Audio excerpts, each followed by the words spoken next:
Yeah, so obviously we've spent the last couple of years playing as much as we can, as I mentioned, in Europe and around Scotland, and we've been down to England a couple of times. We played Bloodstock Festival and stuff. So with the success we had doing that, and playing Bloodstock in 2022, and in 2022 we also won the Best Metal Award at the Scottish Alternative Music Awards. We wanted to take this new record and push the band as hard as we could. So in order for us to push the band as hard as we can, we need to get out there to different places and play more. So I've been very much focused on trying to book more shows. The Irish shows is really exciting. We've announced Belfast and Dublin, and there is a third show booked as well, which isn't yet announced. But this is going to be one of the biggest shows we've ever played. This other show in Ireland, so I'm really excited to announce that, and go to these new places, both from a personal perspective to experience the new places.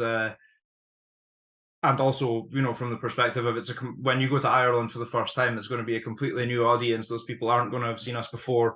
We're working with good promoters who are going to make sure that the supports and just everything is right for those shows. So I think it's again, it's a really, really exciting time for us. And obviously we have those shows which are announced, and there's a whole load of other shows in England and various places that aren't yet announced too.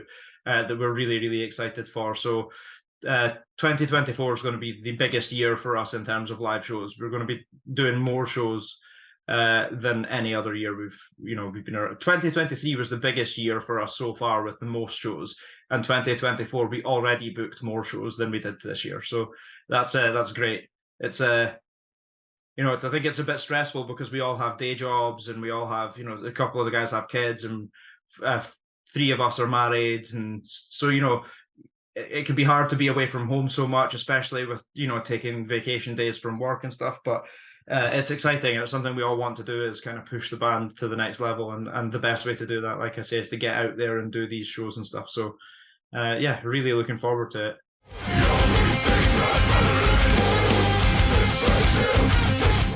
Yeah, so like I say, prior to the pandemic and Brexit, we did play a little bit in Europe, and it's something we're really desperate to do again. It's just we need to work out how, because after Brexit, there's a lot more cost involved, because you need to get permits and visas for certain things, and you have to have something called a carnet or carnet, which is for taking your equipment out of the UK, and all of these things cost quite a lot of money. So we would need to work out the best way to do it, but we definitely want to come over.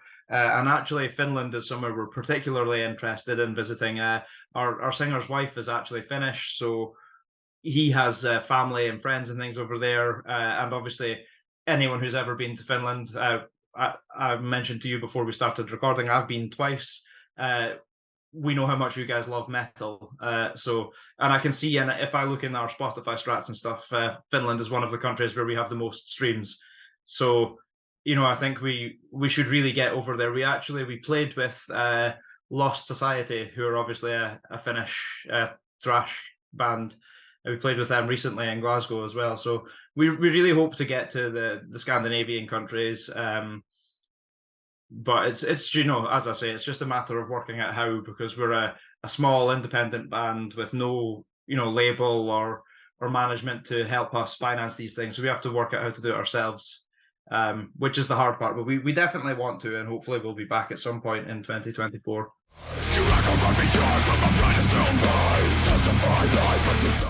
Obviously, any way that they choose to support us is appreciated. It's always great to see people coming out and attending live shows. But that's not always possible because of distances and whatnot. So the next best thing would be to pick up some merch. We have t-shirts, vinyls. So this time, for the first time, we released the new album on vinyl, and it was a very, very expensive thing to do. The cost of producing the metal stampers to make the records and stuff is really high. So we need to sell quite a lot of those vinyls to recoup the money. So if you are into, you collect records, you collect vinyl and stuff, then please pick up the record. But also t-shirts, hoodies and stuff. Everything helps. But even simpler than that, if you don't have the spare money, you don't have a record player, whatever, you can just share our posts on Facebook, share the music video, and not even just on Facebook. I think that just about everybody who is a fan of metal, most of their friends are going to like metal too. And sometimes you can share a post on Facebook and nobody sees it, but if you discover a new band and you think they're really killer, whether it's us or a different band, the best thing you can do to help that band is tell everyone you know. Recently I discovered a band from Iceland called Una Misere. Really, really cool, like death metal meets hardcore. And the first thing I did when I listened to it, I had my headphones in the gym, and I heard it, and I was like, "Fuck, this is amazing!" And I pulled out my phone and I sent the link on Spotify to like 5 of my friends who I thought were going to enjoy the record. And that helps my friends because they get to listen to a cool new band, but it also helps that band, and they've probably made a few new fans from that. And that is something that everybody can do, and it's free. You don't need to put your hand in your pocket or anything like that. It's just a simple thing. Tell your friends. If you find a new band that you like, tell your friends about it. Spread the word.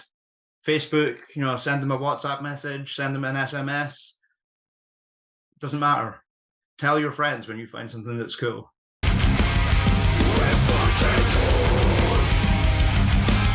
Yeah. I mean, we try to release as much of that kind of stuff as possible. Music videos is a weird one, because when you record the album, you spend a lot of money to record, and then you spend money to make the CDs or the vinyls or whatever. But when you go and you play a show, people buy those and you start to make some money back. But with music videos, you spend £500, which I guess is like, 650, 700 euros to do the video, and you don't get anything back from it, so it's a strange one to do with the music videos, because you every band has them, so you can't not do them, but really I think they're a waste of money. It's like a vanity project. It's cool to have them. It's fun to go and pretend you're a rock star for a day with the cameras and all the lights and blah blah blah, but really they're pointless. But we have quite a lot for something that I don't think we need.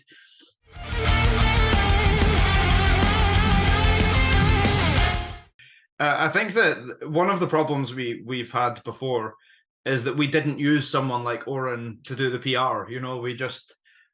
We record the album or EP or whatever, we release it, we send some emails ourselves to try to get interviews or reviews and stuff, but then you get a few bits and pieces, and then it's just on to the next one. You can see from our catalogue, 2017 EP, 18 another EP, 2020 album, another EP, 21 another EP.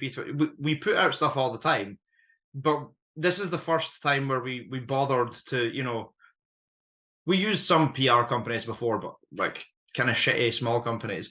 But with Oren was a bit more money than we usually spend and stuff, but it's better results, and the coverage and stuff is good. So I think with this time, we did a full length album. We put a lot of time, a lot of effort, because I produce the records as well. So I engineer all the sessions and stuff. So I put my heart and soul into the band in a lot of ways.